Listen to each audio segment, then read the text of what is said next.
Evening বন্ধুরা, কেমন আছো তোমরা সবাই? আশা করছি তোমরা সকলে ভালো আছো। যে যেখানে থাকো সকলে খুব ভালো থাকো, এটাই ভগবানের কাছে প্রার্থনা করব। তো আজকের যে দিনটা আমার খুব হেক্টিক গেছে, সারাটা দিন হসপিটালেই কেটেছে। আবারও একটা খুব টাফ সিচুয়েশনের মধ্যে দিয়ে আমরা যাচ্ছি। আমার বাবার মাঝখানে বাইপাস সার্জারি হলো।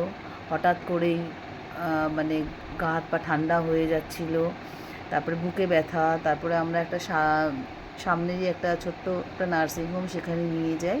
তো সেখানে আমাদেরকে বলা হয় যে হয়তো ব্লকেজ আছে, তো আমাদেরকে একটা হসপিটাল সাজেস্ট করে, সেখানে নিয়ে যাওয়ার কথা বলা হয়। তো আমরা তখন রাত্রেবেলা রাত 9টায় সবাই নিয়ে যাই। সেখানে প্রসিডিওর করা হয়, করতে করতে অ্যাডমিশন হতে টাইম লেগে যায় প্রায় 12:30 1টা। যাই হোক, ওখানে ডাক্তাররা এমার্জেন্সি নিল, এমার্জেন্সি বললো পেশেন্ট এমার্জেন্সি।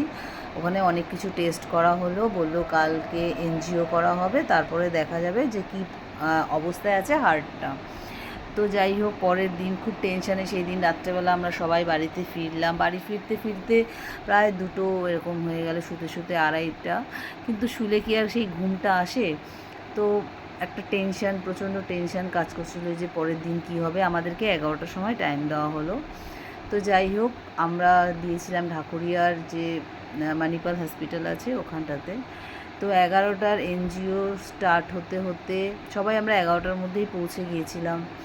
কারোরই এইসব সম্বন্ধে কোনো নলেজ ছিল না যে কী ব্যাপার, কী বৃত্তান্ত। হঠাৎ করেই এরকম, বাবার তো এমনি কোনো অসুস্থতা কিছুই ছিল না, কোনো ওষুধপত্র কিছু খেতে না, না সুগার ছিল, না প্রেশার ছিল না, কিছু।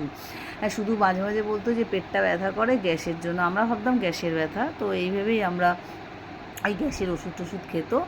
আর আমার বাবার একটা অ্যালার্জি হচ্ছে, ডাক্তার দেখাতে কিছুতেই চাইতো না, বোধহয় গ্যাসের ব্যথা কমে যাবে। লাস্টেও যখন এই সিচুয়েশানটা এসছিল, তার কিছুদিন আগেও এরকম খালি বলতো যে একটু ব্যথা করছে, পেটে একটু ঝিমানি ঝিমানি দেখতাম ভাব।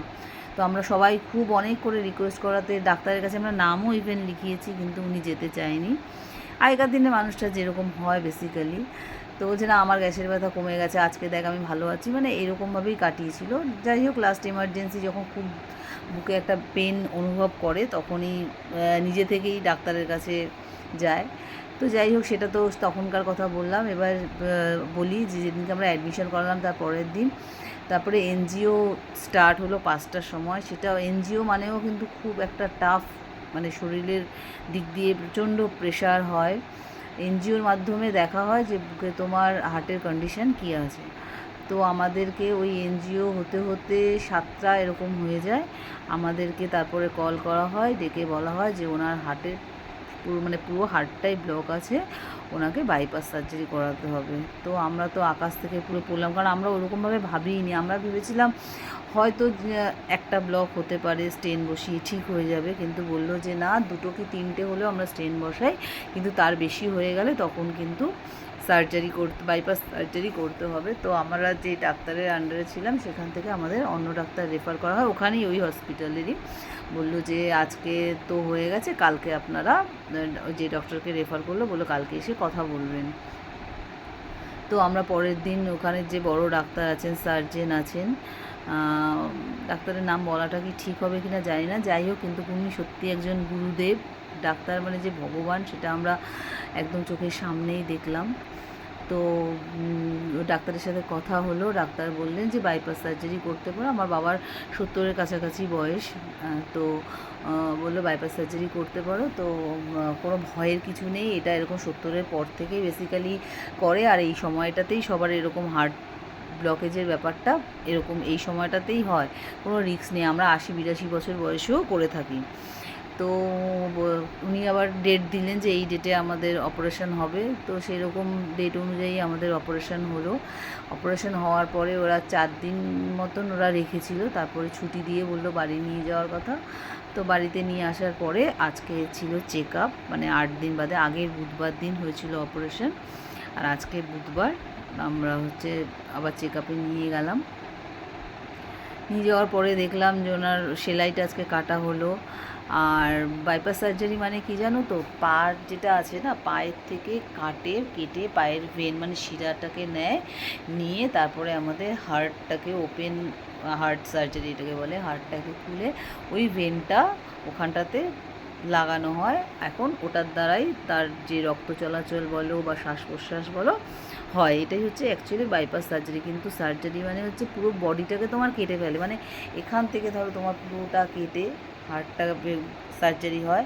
আর ভেনটা নেওয়ার জন্য পুরো পা যেটা থাকে একদম পুরো কী বলবো, পায়ের কনুই থেকে একদম পুরো এই জায়গাটা, মানে বেসিক্যালি এরকম জায়গা থেকে শিরাটা কেটে নেওয়া হয়। তো বুঝতেই পারছো কতটা পেইনফুল ব্যাপার।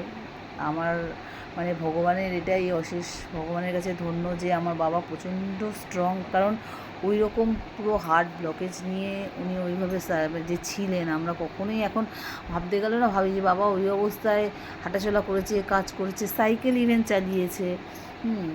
তো এই সমস্ত কি করে সে করতে পারতো, মানে কতটা। তারপরে এই যে অপারেশন হয়ে যে বাড়ি এসছে, অনেকে থাকে না যে একটা মানে শরীর ছেড়ে দেয়, ভয় ভীতি, কোনো কিছু আমার বাবার মধ্যে ওই সমস্ত কিচ্ছু নেই, কিচ্ছু না, নাথিং।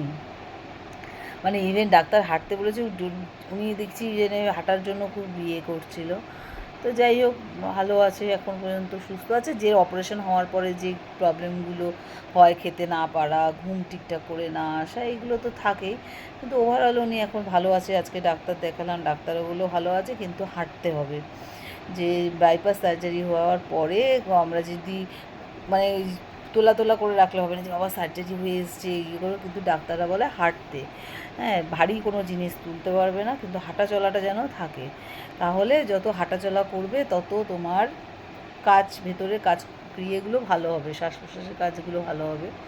তো সেরকমভাবেই আজকে দিনটা ওইরকমভাবে সকালবেলা গেলাম। আমাদের 12টার দিকে যেতে বলেছিল।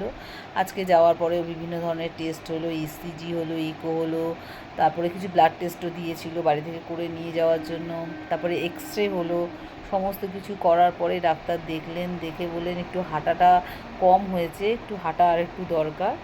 তো কালকের থেকে আবার রেগুলার বেসিসে বলেছে নর্মাল ডায়েট, মানে এতদিন খুব আমরাও ভয় পাচ্ছিলাম বলে একদম মানে তেল ছাড়া নুন ছাড়া সেদ্ধ যেরকম হয় সেরকমভাবেই দিচ্ছিলাম। কিন্তু বললো যে কালকে থেকে নর্মাল ডায়েট থাকবে, যেরকম বাড়ির সব খাবার যেরকম খেতে পারবে সেগুলোই, প্লাস স্নান করতে পারবে, প্লাস হচ্ছে হাঁটাটা একদম পুরো মানে ম্যান্ডেটরি, ওটা করতেই হবে। তো যাই হোক, এই করে আসলাম কিছুক্ষণ আগে হসপিটাল থেকে, এসেছি 5টার সময়। তারপরে বাড়িতে কিছুক্ষণ ছিলাম, ওখান থেকে আসলাম,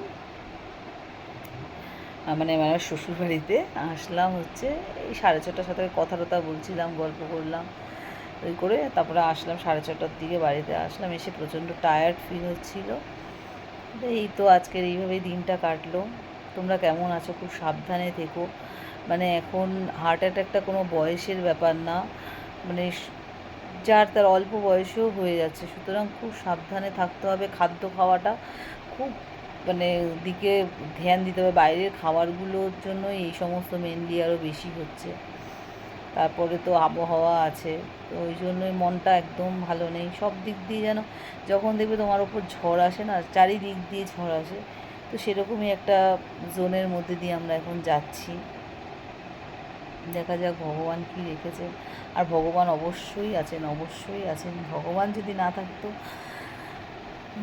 আমরা কী যে করতাম, মানে কী যে দিনগুলো গেছিলো, যার ওপর দিয়ে যায় সে তারাই জানে।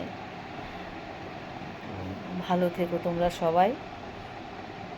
আর আমি ভিডিও দেওয়ার চেষ্টা করছি, একটু একটু করে নিজেকেও আমি ভিডিওর জন্য তৈরি করছি। কি করব কি না করব কিছুই বুঝতে পারি না। তো এই ছোট্ট একটা আপডেট তোমাদেরকে আমি দিলাম।